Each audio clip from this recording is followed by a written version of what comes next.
वरधामं स्वर्णशैलाभदेहं धनुजवनकृशानुं ज्ञानिनाम् अग्रगण्यं सकलगुणनिधानं वानराणामधीशं रघुपतिप्रियभक्तं वातजातं नमामि।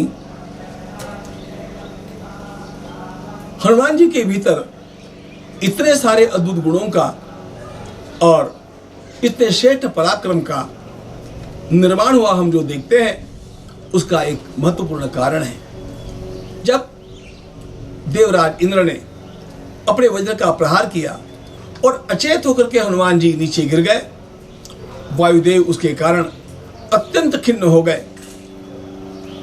उनको समझाने के लिए ब्रह्मा जी समस्त देवताओं को लेकर के आते हैं। ब्रह्मा जी के स्पर्श से हनुमान जी पुनः, वह बाल हनुमान पुनः सावधान तो हो गया, लेकिन उसके साथ साथ वायुदेव को प्रसन्न करने के लिए और भगवान श्री राम का कार्य जिसके द्वारा आगे चल करके होना है, इन हनुमान जी को सामर्थ्य से संयुक्त करने के लिए सभी देवताओं ने अपनी अपनी ओर से उस बाल हनुमान को अनेक वरदान दिए। और इन वरदानों में हम देखते हैं, सूर्य भगवान ने कहा मेरा शतांश तेज इसमें रहेगा, सारे शास्त्रों का यह ज्ञाता होगा। यमराज ने कहा किसी प्रकार मेरे पाश का अथवा मेरे दंड का इसके ऊपर कोई परिणाम नहीं होगा। वज्र का परिणाम हनुमान को कुछ भी नहीं करेगा, ऐसा वरदान इंद्र ने दिया। विश्वकर्मा ने कहा जितने भी शस्त्र अस्त्र मैंने बनाए हैं उनका कोई परिणाम हनुमान जी के ऊपर होगा नहीं।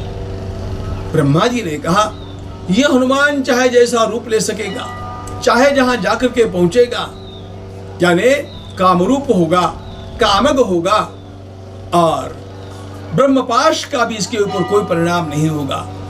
इस प्रकार बाल्यकाल में ही, बिल्कुल छोटी अवस्था में ही हनुमान जी को देवताओं के इतने सारे वरदान प्राप्त हो गए।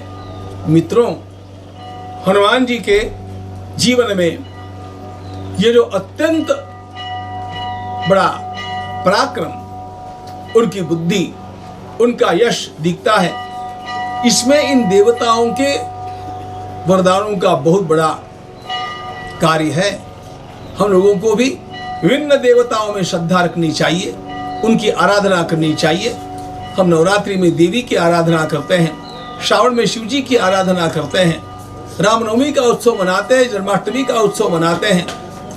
इस प्रकार के ये सभी देवता जो सृष्टि का संचालन करते हैं, हम लोगों के लिए अपने जीवन को, हमारे जीवन को अधिक सुखमय बना देते हैं। इन समस्त देवताओं के द्वारा वर प्राप्त किए हुए हनुमान जी अब थोड़े नटखट भी ज़्यादा बन गए। उनको अपनी शक्ति का एहसास रहता था और इसलिए वे ऋषियों के आश्रमों में जाकर के वहाँ जो बाल लीला करते वो बड़ी अद्भुत थी। आप लोग भी नटखट है ना, उसी प्रकार हनुमान जी आपसे भी ज़्यादा नटखट थे। कहीं जाकर के किसी साधु की दाढ़ी को पकड़ लेते, कहीं उनके वल्कलों को फाड़ देते, कहीं उनकी तुम्बी को अथवा उनके कमंडलों को फोड़ देते। इन सारी हरकतों से खिन्न होकर के ऋषियों ने विचार किया कि अब इसका क्या उपाय करना चाहिए। ये सभी ऋषि जानते हैं कि हनुमान का जन्म अत्यंत महान कार्य के लिए हुआ है और इसलिए इसे ऐसा शाप तो नहीं देना चाहिए जिसके कारण उसकी शक्ति का नाश हो जाए। इसलिए इन ऋषियों ने मिलकर के एक सौम्य शाप उनको दे दिया।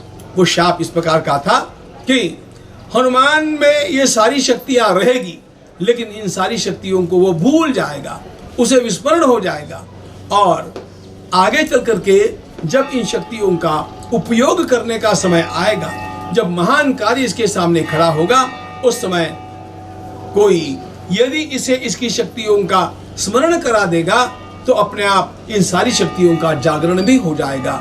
शक्तियों का विस्मरण हो जाने के कारण, यानी शक्तियों को भूल जाने के कारण, हनुमान जी अब उतना उपद्रव नहीं कर रहे हैं जैसा उपद्रव वे पहले अपनी बाल लीला में अपने नटखट स्वभाव के कारण कर लिया करते थे। इसके पश्चात हनुमान जी का उपनयन संस्कार होकर के वे स्वयं पढ़ने के लिए जाते हैं। हनुमान जी पढ़ने के लिए कहाँ जाएंगे? एकदम सूर्य भगवान के पास, कल देखेंगे।